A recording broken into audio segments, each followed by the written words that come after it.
Assalamualaikum warahmatullahi wabarakatuh. Bismillahirrahmanirrahim. Wassalamualaikum warahmatullahi wabarakatuh. Bapak Rektor dan semua jajaran pegawai Universitas Islam Indonesia semua yang saya hormati. Saya mau mengkaji halaman 173 ya, 173. Tepatnya dimulai dari 173 nanti sampai beberapa halaman ke depan. Di sini dikatakan oleh Sayyidina bin Abdis Salam, jadi ada cerita. Ya saya ulang lagi ya, kelebihannya kitab ini adalah misalnya satu cerita yang linear, tapi nanti menjadi kesimpulan hukum. Kita tahu Nabi Musa itu orang Israel yang hidup di Mesir. Mesir dulu bahasanya Al-Qibti, makanya sekarang jadi Egypt. Jadi kalau dulu orang Arab dulu bilang apa Al-Qibtiyah, apa Al-Qibtiyah. Sehingga kalau mengistilahkan di antara istrinya Nabi namanya Maria Qibtiyah, artinya berbangsa apa? Mesir. Jadi bahasa Mesir itu sebenarnya salah karena Misro itu artinya kota. Namanya itu ya Qibtiyah itu. Kalau Misro itu namanya apa? Kota. Nabi Musa hidup di Mesir, kemudian dianiaya oleh Fir'aun, digolimi, kemudian beliau mau dibunuh, melarikan diri ke Madian. Melarikan diri ke Madian ini dirawat sama Nabi Syuaib. Nah, asal muala cerita, beliau di kawasan Madian, saya pernah di Wadi Musa itu, sekarang ikut di Jordan. Jadi Madian sekarang itu ikut mana? Jordan. Saya pernah ke sana di Wadi Musa. Nah, beliau pas di situ santai-santai terus menemukan wajada ummatan minan nasi yaskun, orang rame-rame mengambil air, terus wajada min dunihim mur'ataini apa? Tajudan. Qala ma khatbukuma, terus qalata la nasqi hatta yusdira ri'a'u wa abuna syekhun kabir. Terus ada orang apa ngambil air, terus di antara mereka itu ada dua perempuan. Tidak usah diteruskan cantik apa enggak, karena Nabi itu enggak boleh jelalatan. Tapi yang jelas cantik. Karena putrinya Nabi itu enggak boleh jelek. Bukan, memang gitu, Allah itu punya sunnah unik. Jadi istrinya Nabi, putrinya Nabi itu enggak boleh jelek. Karena nanti jadi ma'rodan lil taubah, jadi sasaran bulian. Jadi mulai dulu memang aturannya gitu. Enggak tahu saya bikin aturan siapa, tapi memang seperti itu. Sehingga kalau dalam tradisi kiai katanya marisi Nabi ilmunya susah, penting marisi punya istri cantik. Karena nggak ada Nabi yang istrinya jelek. Tapi kalau dosen boleh karena takdir. Karena ulama itu warasatul. Jadi pada marisi yang lain-lain itu berat ya sudah. Akhirnya ini cerita ya, tapi ini nyata. Akhirnya ditanya sama Nabi Musa, kenapa kamu tidak ikut berebut ngambil air, karena air di sana susah. Terus saya tidak bisa, kita ini perempuan, kalau berebut pasti salah. Dan kita harus kerja mengambil air sendiri karena wabuna syekun kabir, kita punya orang tua sudah sepuh, sudah tua. Karena Nabi ini orang yang punya mukjizat. Terus Nabi Musa ada batu besar gitu, cara Jawa diangkat, digerukak, cara Jawa diangkat, kuat terus mengeluarkan air. Akhirnya ya sudah, kamu ngambil air di sini, kata Nabi Musa. Setelah itu beliau diam di tempat itu lagi. Dua perempuan tadi pulang. Setelah pulang bilang ke abahnya, saya tadi ketemu seorang pemuda. Lah ini kali ini ada katanya ganteng. Jadi ini agak karena ada Nabi, yang dua perempuan tadi ada Nabi. Jadi nyifati cowok itu, saya tadi ketemu pemuda ganteng baik. Terus sama Nabi Syuaib, sudah kamu panggil lagi. Orang itu telah berjasa sama kamu panggil lagi, kita kasih sesuatu. Artinya terus ini dibabkan oleh Sayyidina bin Abdis Salam, adatul akhyar, tradisi orang-orang baik itu mukafa'ah, memberi imbalan sama yang berbuat baik. Jadi nggak bisa kita cara Jawa modal matur nuwun itu nggak bisa. Jadi itu keliru, itu nggak modal itu. Sehingga dibabkan faslun fi mukafatil ihsan bi mislih al afdhalah. Jadi bab seharusnya seseorang itu membalas satu kebaikan dengan yang setara atau syukur-syukur lebih. Singkat cerita, akhirnya putrinya Nabi Syuaib kembali lagi ke Nabi Musa. Saat itu Nabi Musa sedang bertarung dengan dirinya. Beliau berdoa gini sama Allah. Ya Allah, saya ini orang baik. Jadi ngaku orang baik itu boleh asal baik betulan. Saya ini orang baik. Tapi saya ini butuh sesuatu. Tapi kalau saya minta sama yang saya kasih upah itu nggak baik karena saya nanti tidak ikhlas. Tapi nyatanya saya butuh. Pas bergumam begitu, putrinya datang terus bilang inna abi yad'uka liyajziyaka ajra ma saqaita lana. Jadi apa?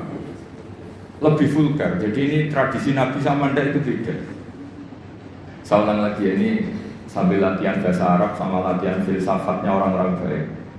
Putrinya Nabi Syuaib itu tidak Nabi, sehingga kalau ngendikan lebih kasar.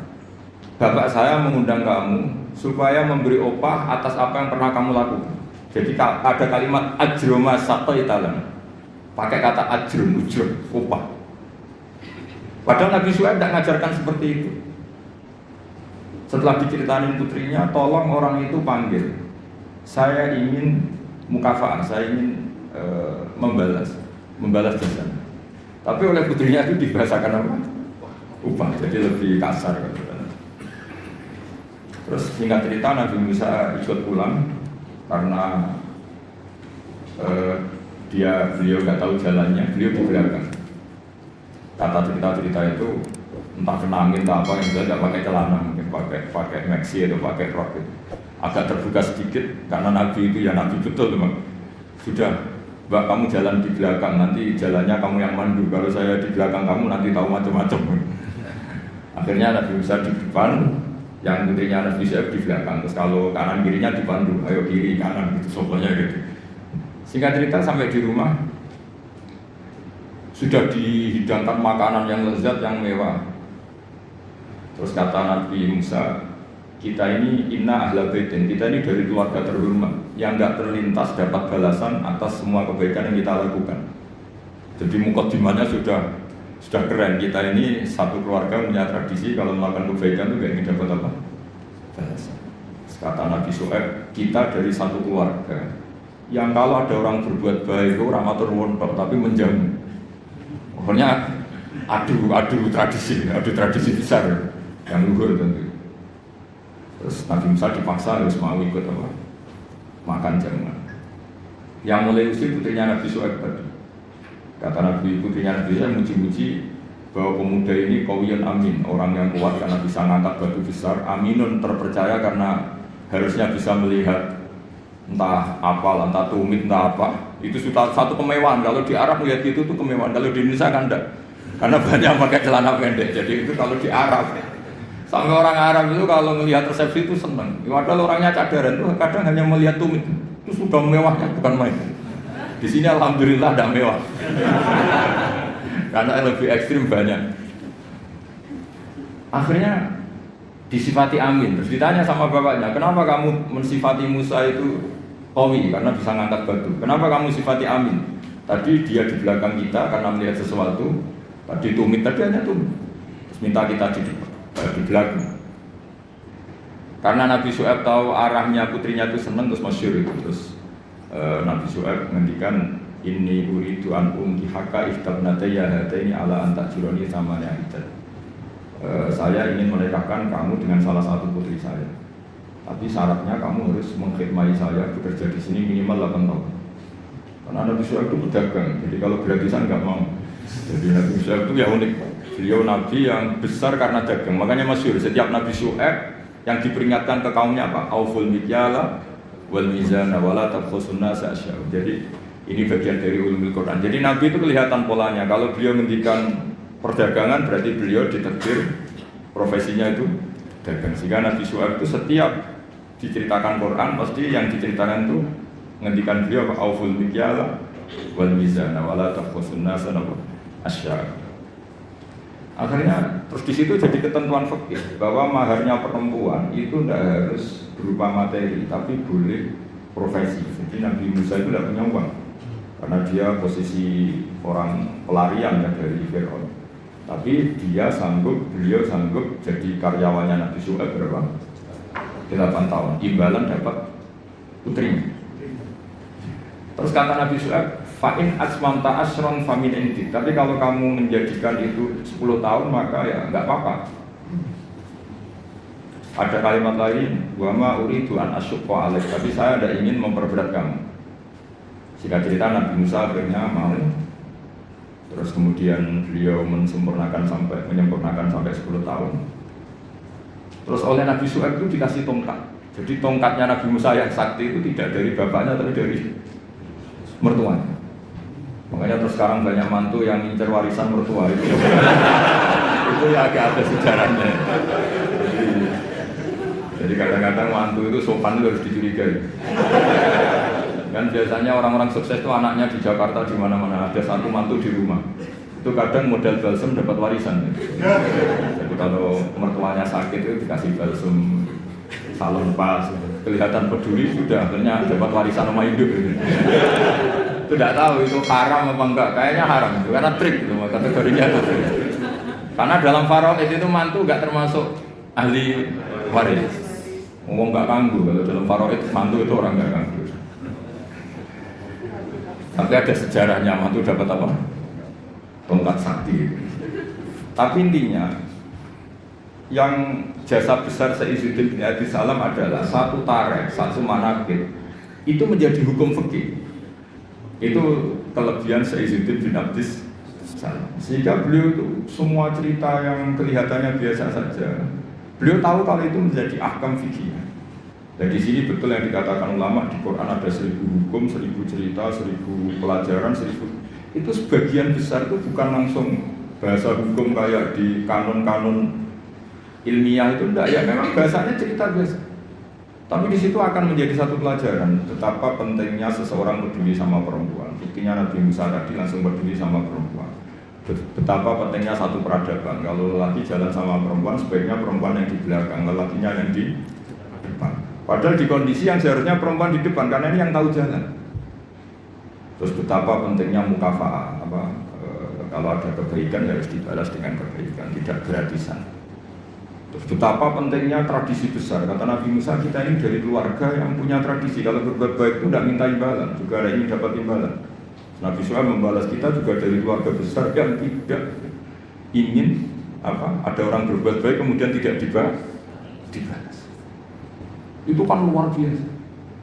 Itu kalau di tradisi saya, keluarga kiai itu memang harus seperti itu. Kalau ngajar ya ngajar saja. Saya itu tidak pernah kepikiran di UI, di Wongke atau di masyarakat. Ya kalau ngajar ya ngajar saja. Jika dalam tradisi ilmu tasawuf itu kalau sholat ya sholat saja. Kriminal besar kalau dalam ilmu tasawuf orang sholat ingin masuk surga itu kriminal besar itu kalau dalam ilmu tasawuf. Makanya masyhur itu kan Nabi Isa disuruh sama Allah, kamu sana ke gunung sana. Pertama ketemu masyarakat yang sholat terus ibadah terus sampai kurus semua. Ditanya, kenapa kamu ibadah sampai kurus seperti ini? Karena kita ingin masuk surga. Terus kata Nabi Isa, ibadah itu tujar, ini ibadahnya pedagang. Kalau melakukan sesuatu harus dapat laba. Komentari ibadah itu tujar. Terus jalan lagi, ketemu orang yang sama, yang kurus, yang ibadah terus. Ditanya, kenapa kamu ibadah terus? Kita takut neraka.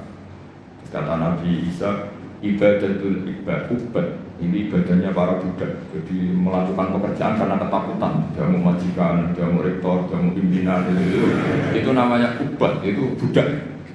Takut ditegur dosen, ditegur atasan.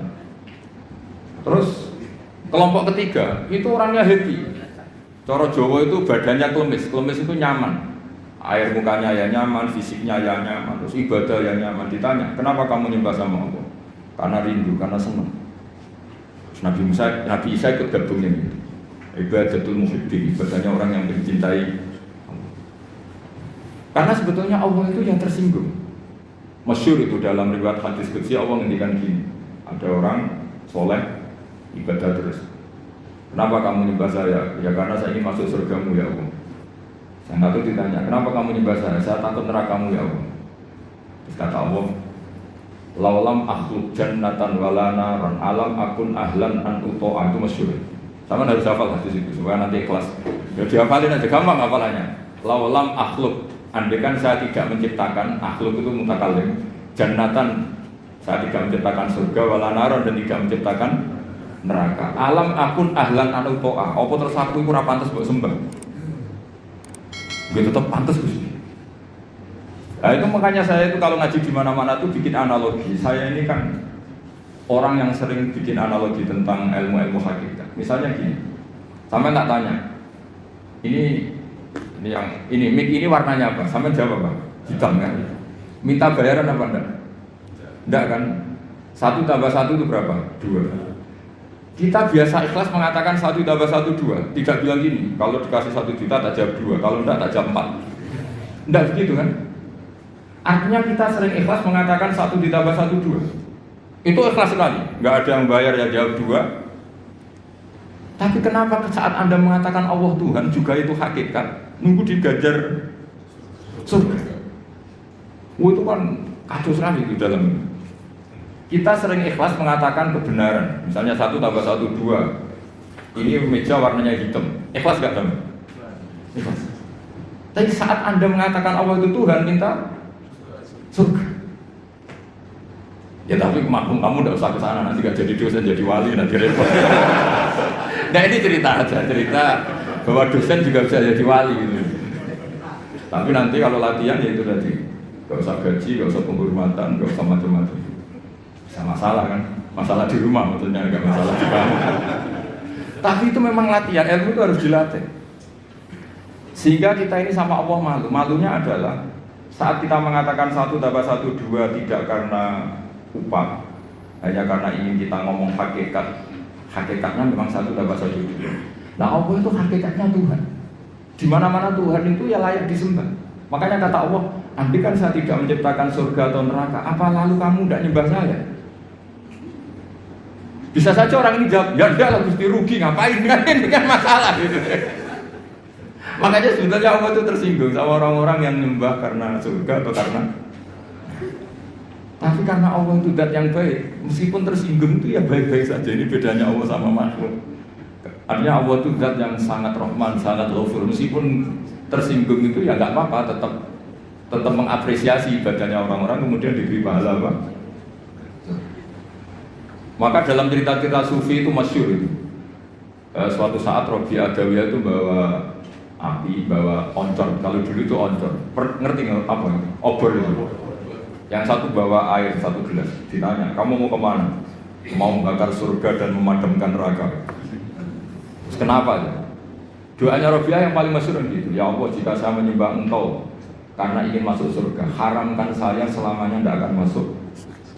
Dan jika saya menyembah Engkau karena takut neraka, neraka akan saya isi sendiri, tidak usah diisi yang lain, saya saja. Karena ini sudah ilah dari jatil hakikat. Kalau kita bisa mengatakan 1 tambah 1 2 itu ikhlas tanpa presentasi apapun, kenapa mengatakan Allah Tuhan nunggu digaji surga? Jangan-jangan di hati kita kalau nggak ada surga kita tidak mengatakan Allah itu Tuhan. Jangan-jangan kalau kita tidak jadi dosen UI tidak peduli sama perjalanannya Islam di Indonesia. Jangan-jangan kalau saya nggak dikiaikan di UI saya tidak peduli sama perjalanan Islam di Indonesia. Itu kan lama-lama gitu. Saya senyum karena profesi saya pramugari. Di rumah kan tidak pramugari lagi, maka nggak perlu senyum. Kasihan suaminya tuh.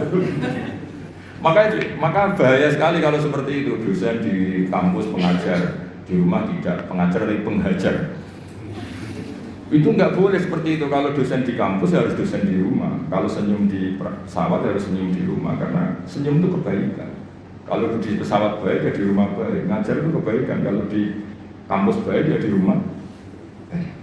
Allah itu Tuhan, di mana-mana Tuhan, kapanpun sebagai Tuhan. Nah, di sini ini pentingnya ilmu. Makanya di Quran, ini kembali lagi ke ulumul Quran. Kalimat fattakun naro itu dengan fattakuni itu banyak fattakuni sebetulnya. Karena kalau fattakuni itu ilmu hakikat, jadi fattaku mongko wedya sira kabeh ning ingsun, kamu takutkan saya, takutlah kepada saya. Ya ulil albab, kalau kamu punya akal. Jadi orang yang punya akal takutnya sama Allah, bukan takut sama neraka. Makanya dalam cerita itu pernah Sayyidina Ali itu di satu masjid, mubalignya atau penceramahnya itu cerita neraka. Serunya bukan main. Neraka itu gini. Memang neraka itu seru betul. Benda dimasukkan neraka itu jatuh sampai Qa'ri Jahannam paling bawah itu nunggu 70 tahun. Bisa dibayangkan kalau kita masuk ke sana itu naiknya kayak apa itu susahnya. benda yang dimasukkan ke neraka dijatuhkan itu sampai bawah itu nunggu berapa?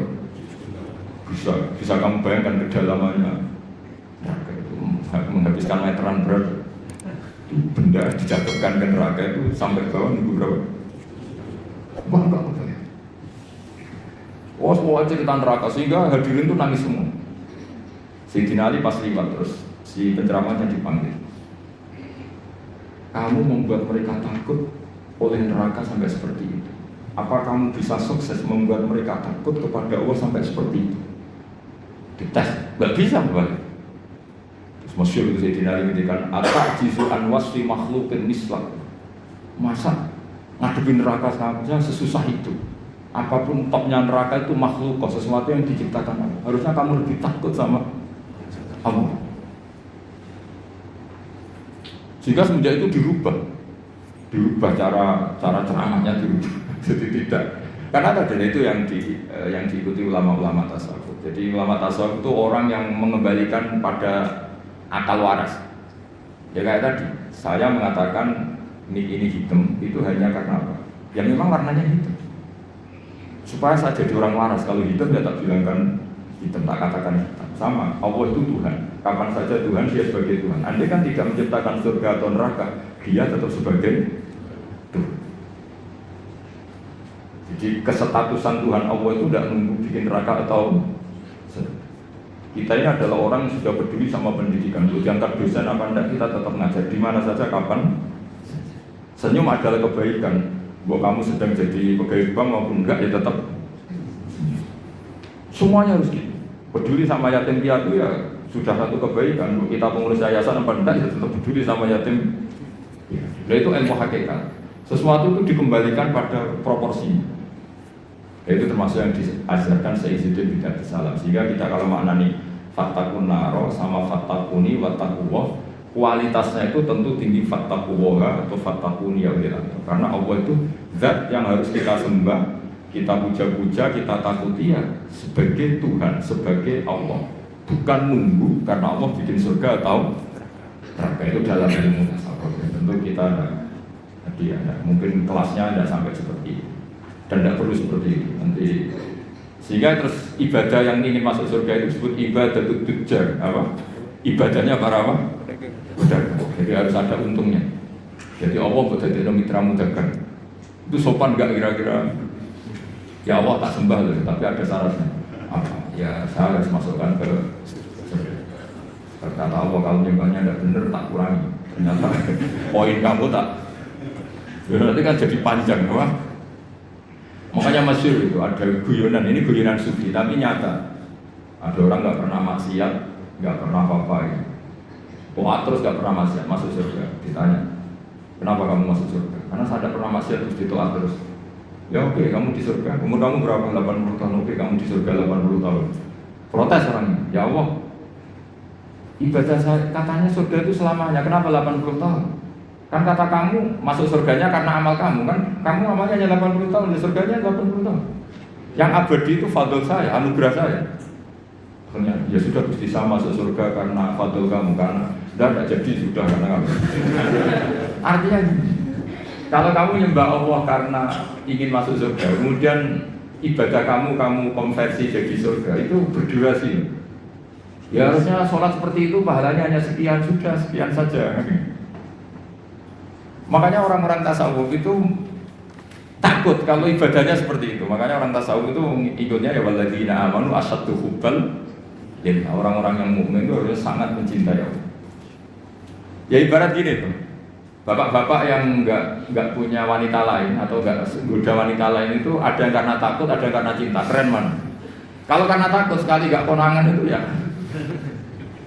sudah lampu merah. Tapi kalau karena cinta, konangan ya tetap enggak macam-macam itu. Nah itu orang-orang tasawuf, orang yang sangat mengagumi fitrah salimah, bahwa kita menyembah Allah ya karena dia sebagai Tuhan, bukan karena dia menciptakan surga atau apa. Itu bedanya. Makanya Nabi Musa tadi kembali ke ikhlas. Nabi Musa melakukan kebaikan sama putrinya Nabi Syuaib itu ikhlas. Nabi Syuaib memberi hidangan sama Nabi Musa juga apa? Yang putrinya yang agak banyak kepentingan tadi. Orang ganteng, kalau mereka orang lain gimana ini? Akhirnya Nabi Suhaib ya sudah daripada gitu terus ini. Ya saya teruskan.